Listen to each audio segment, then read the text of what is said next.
Olá, olá a todos. Hoje vamos falar sobre uma obra fenomenal, uma obra de um calibre inimaginável. É uma verdadeira obra de arte. Hoje vamos falar de Hamlet, de William Shakespeare. Por muitos, a melhor obra de Shakespeare. Né? Eu já li Romeu e Julieta e Hamlet está muito acima de Romeu e Julieta. E esta obra de Hamlet é uma verdadeira obra de arte.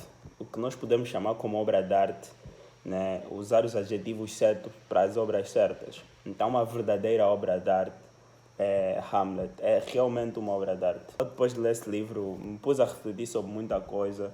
Sobre mim, sobre a sociedade, sobre as pessoas que me rodeiam. Né? Porque é um livro que trata sobre a vida, trata sobre traição, trata sobre vingança. É realmente assim aquela obra que te põe a refletir sobre tudo o que está à tua volta. Verdadeiramente tudo o que está à tua volta. Então, Hamlet, eu li mais ou menos 4 dias, porque eu precisava também, né, de gostar da obra. É assim aquela obra que realmente trata sobre quase todas os sentimentos, todas aquelas coisas da natureza humana. E Shakespeare acho que é experientíssimo em... Não é acho, eu tenho a certeza que Shakespeare é experientíssimo no entendimento sobre a natureza humana. E por isso é que a literatura é linda, né? Porque num livro como Hamlet, tu consegues encontrar aquilo que vais encontrar em livros de psicologia, filosofia e etc. Então vamos aí àquilo que realmente interessa. Vamos falar um pouco sobre enredo e depois, né, falar um pouquinho sobre as coisas que vão acontecendo ao longo do livro. E para vos convidar, eu não vou dar tanto spoiler sobre o livro, mas eu vou contar assim algumas partes muito importantes do livro. Então, é uma das grandes obras. Hamlet era claramente obras para, né, teatro. Tu encontras ela escrita em forma de peça, é para uma peça, para ser apresentada. Né? Mas talvez algumas pessoas tenham dificuldades de ler como se fossem, né, escritas em forma poética, mas eu acho que essa obra tu não vais encontrar tanta dificuldade. É realmente uma obra muito bem escrita, que todo mundo consegue ler. A obra de Hamlet, ela começa, né, com Hamlet, o filho, né, que é o título que dá o nome ao título do livro. Ele volta dos estudos porque o seu pai morre na Dinamarca. O seu pai é rei da Dinamarca, o Hamlet é o príncipe da Dinamarca. O seu pai morre supostamente de causas, né, naturais, e ele volta para a Dinamarca. Chegando na Dinamarca, o seu tio, né, irmão de Hamlet, era o rei na época.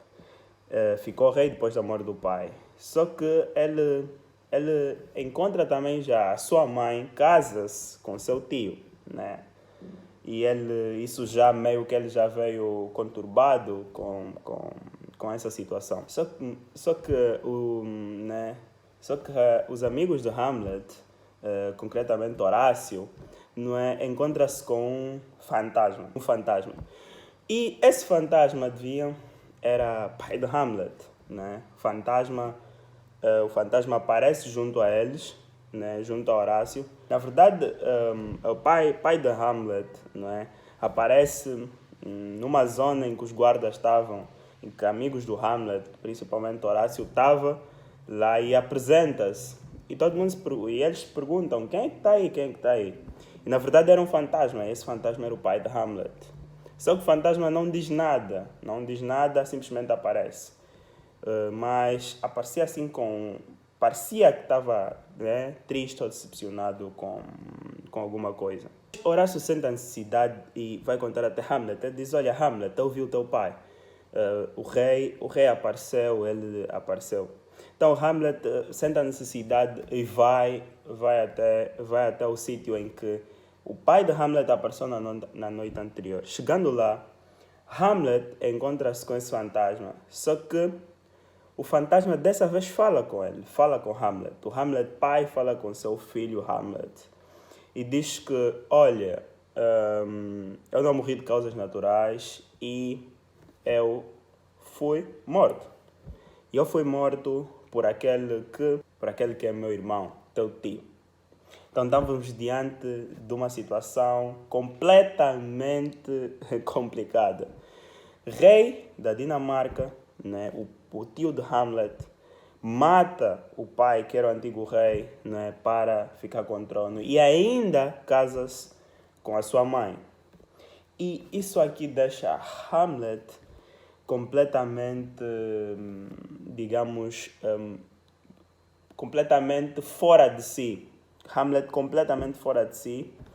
E Hamlet começa a criar formas, né? Porque o pai pede-lhe que lhe vingue a morte dele. Olha, Hamlet, vinga a minha morte porque eu não morri de causas naturais. E Hamlet tenta bolar um plano para matar, para se vingar da morte do seu pai, né? Para se vingar da morte do seu pai. E é ali onde começa todo o grande enredo, todas as grandes, todas aquelas que são grandes dilemas da vida humana, aqueles que são os grandes dilemas dos seres humanos, e dali começa a surgir tudo. Parece que Hamlet está louco, e algo que é muito discutido, se Hamlet realmente está louco ou não. Hamlet parece estar louco, e aí começa a surgir todas as suas perguntas. Ele começa a se questionar sobre como é que ele vai fazer para vingar, e se realmente tudo isso vale a pena. E Hamlet começa a realmente ficar paranoico. Ele começa, isso o destrói tanto porque a mãe dele casa-se muito rápido com o tio, agora saber que o tio é o assassino do seu pai. Isso muda completamente a mente de Hamlet. É só vocês imaginarem como é que seria isso para vossas vidas. Como é que seria isso para nós passar por uma situação dessas. O que é que tu farias? O que é que eu faria? Numa situação tão cabulosa como essa, tão forte como essa. Tu saber que, na verdade, meio que aquilo que tu estás a viver não é verdade, é uma falsidade, porque tu tens um tio, não é, que até tem diálogos logo no início, que no primeiro ato, na cena 2, em que o tio de Hamlet, o Cláudio, pergunta no Hamlet, por que tu estás desse jeito? O que é que está a se passar? Olha para mim como um pai, porque o teu pai já se foi. Mas ali está Hamlet, diante do assassino do seu pai, a dizer que ele é o pai dele. Então, como é que isso é visto? Como é que você consegue lidar com uma situação como essa? Como é que tu consegues lidar, né? Como é que Hamlet lidou? Então Hamlet começa a ficar muito estranho, muito diferente ao longo né? Já veio estranho porque seu pai estava morto, mas ficou mais estranho ainda. E também temos que mencionar Ofélia, que era o amor do Hamlet. E Ofélia teve um diálogo com Hamlet, não é? Um diálogo bonito com Hamlet. Só que depois ela também, o pai da Ofélia, que é o Polônio, ele meio que percebe que Hamlet está estranho, e ele suspeita que ele está estranho porque ele está apaixonado pela filha Ofélia. Não é? Então ele bola aí um plano né? Vai contar a mãe de Hamlet e ao tio do Hamlet, o Cláudio, para ver que, na verdade, olha, o Hamlet está louco, está a ficar louco por amor a Ofélia. E ele proíbe a Ofélia de se apaixonar por Hamlet. Só que a Ofélia já tinha sentimentos por Hamlet, tanto Hamlet pela Ofélia. E ele, né, bola um plano, e eles chegam mesmo a pensar que Hamlet está louco por causa da Ofélia. Só que Hamlet usa palavras muito duras, muito duras. Esse é um diálogo que vocês têm mesmo que ler para a Ofélia. Não é? Que mais ou menos diz que como se estivesse a dizer que tu és uma mimada e coisas do gênero, porque Hamlet estava realmente a ficar fora de si. E Polônio é aquele verdadeiro fofoqueiro. O verdadeiro fofoqueiro, aquele que cria as intrigas num sítio, é o pai da Ofélia. É o verdadeiro, aquele que é o verdadeiro, que cria os verdadeiros conflitos. E essa é uma figura muito interessante, porque isso tem grandes paralelos com a realidade, que é aqueles que querem chegar ao topo fazendo tudo, né? Cochichando, olhando a vida dos outros, falando sobre os outros, querendo ter todas as respostas para as coisas e que na verdade não há necessidade de você ter resposta para tudo e você simplesmente, né, querer subir à custa dos outros. Então, o Polônio é uma figura muito, muito, muito interessante. Então, Hamlet, diante disso, vai ter uma atuação, uma cena, né? Meio que uma peça também de teatro. E, e, e Hamlet bola um plano de, naquela peça de teatro, ele vai adicionar falas, ele vai adicionar contexto para demonstrar ao pai, ao tio Cláudio, que ele sabe de alguma coisa. Então ele vai criar ali uma cena de verdadeira traição, de que a pessoa que está ali morreu envenenada, tal como o pai de Hamlet. E o que é que acontece com Cláudio? Cláudio não consegue terminar a peça, sai completamente a tremer. E nessa peça, Cláudio diz que Hamlet está louco. E convence a mãe de Hamlet, porque a mãe de Hamlet também estava a achar que realmente Hamlet estava louco. Realmente Hamlet estava louco. Não é possível o Hamlet estar a fazer isso. Porque ele era muito inteligente, ele era um menino extremamente inteligente e capaz.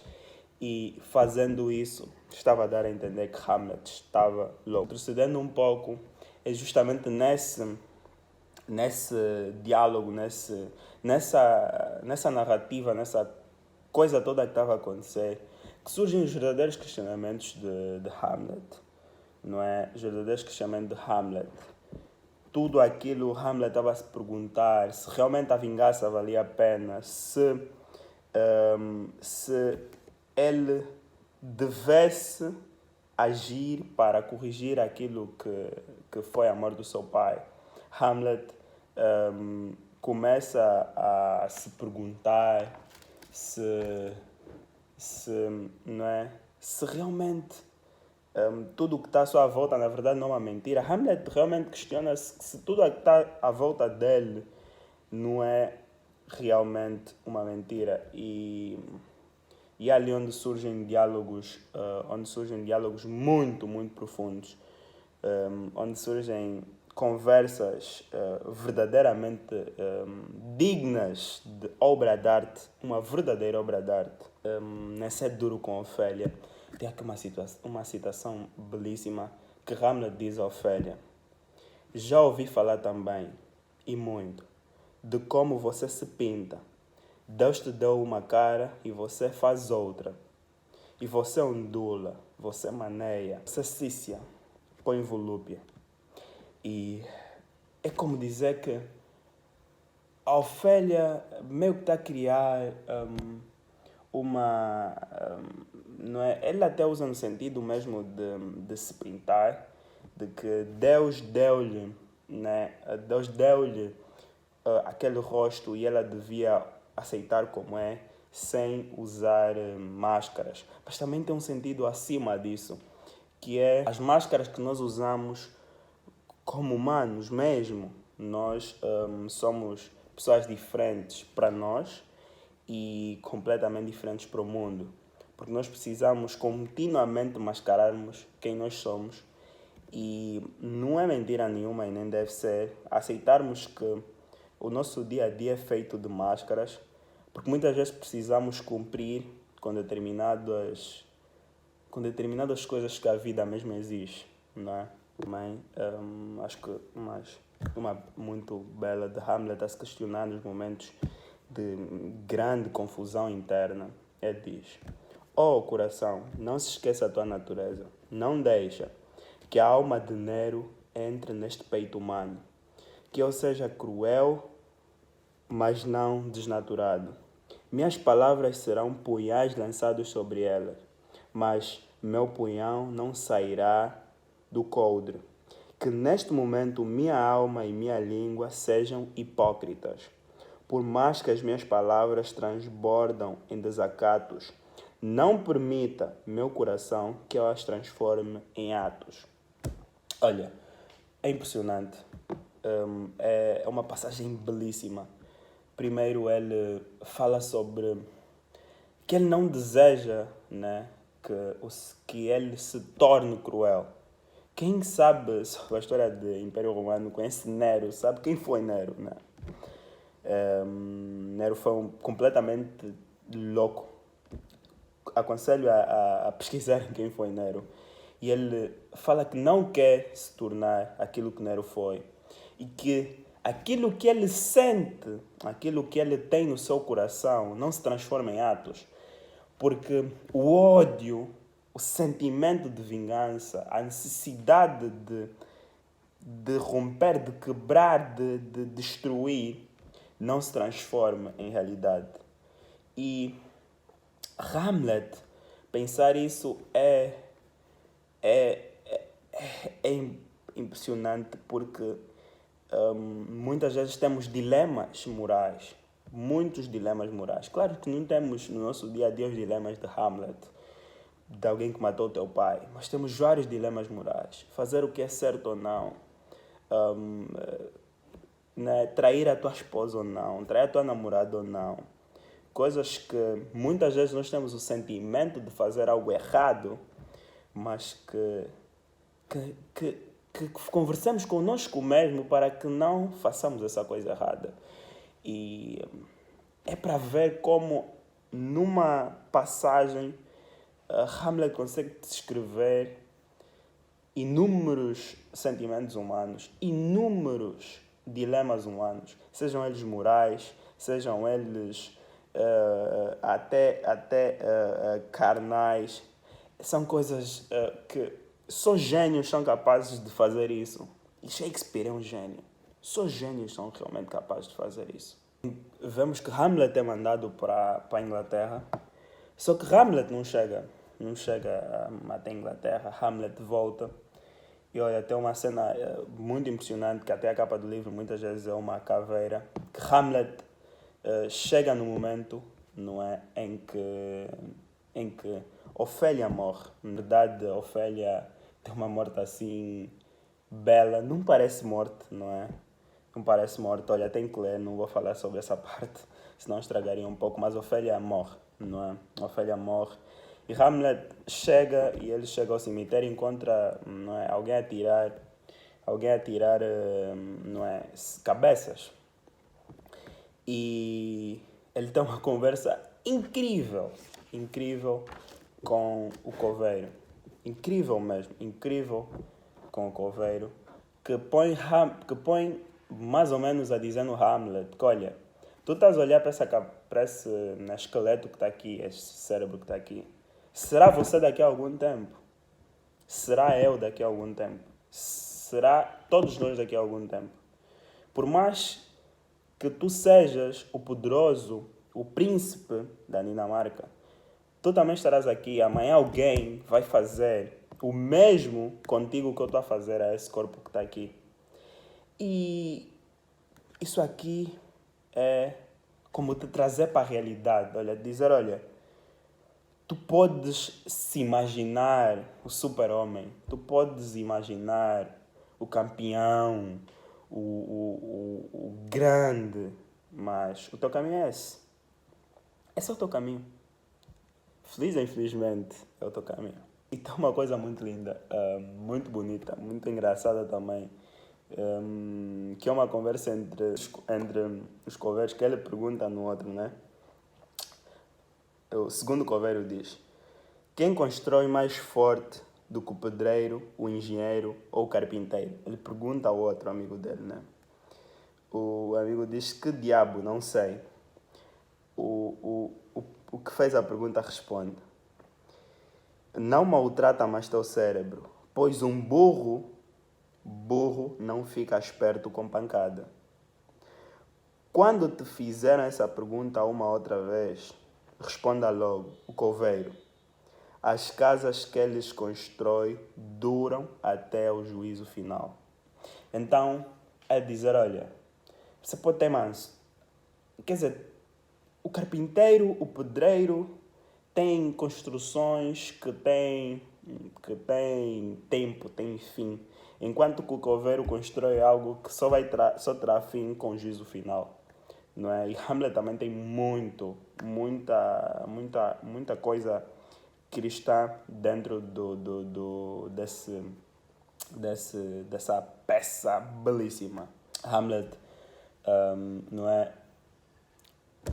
Vê Ofélia morre, ele volta, até esqueci-me de falar um pouquinho atrás, mas também pai de Ofélia morre, Hamlet mata o pai de Ofélia antes de ser mandado para a Inglaterra, e a Ofélia tem a sua tragédia por conta disso, né? Polônio morre porque Hamlet o matou, e meio que Ofélia morre por conta disso. Só que o irmão da Ofélia, Laertes, quer se vingar da morte do seu pai. Então vem o dilema. Hamlet quer se vingar da morte do seu pai, enquanto Laertes quer se vingar da morte do seu pai. E estes são exatamente os mesmos dilemas, né? Vingar ou não?